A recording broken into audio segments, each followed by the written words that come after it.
Мен бір қазір байқағаным, қоғамда күйеуінің должности өссе, әйелінде бір жер өсетін болыпты.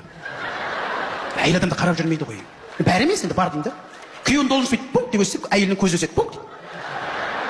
Күйеуінің должности пук деп екінші өссе, әйелінің ерні өседі, пук. Енді бір зарплатқа қарап отқан адамның әйелінің қай жерін өсіреді?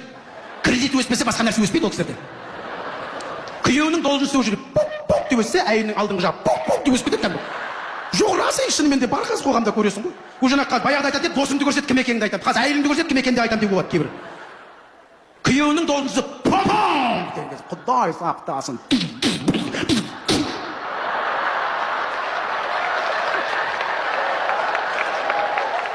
Еще байқайсыздар ма, ерінің көзін өсіріп алған қыздар, әйелдер бірге жүреді өздері. 4-5 бірге жүреді кәдімгі, үйректер кетіп жатқан жерге. Ана ерінің көзін өсірмегендер соларға қарап тұрады.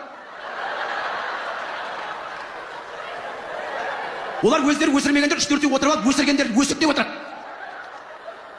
Жоқ, расымен де. Ерінің көзін бәрін өсіріп алған. Мен түсінемін, өзі біледі ғой адам қай жерін өсірсе де. Бірақ 30 жасынан, 20 жасынан өсіргенде ары қарай не боласың деймін да.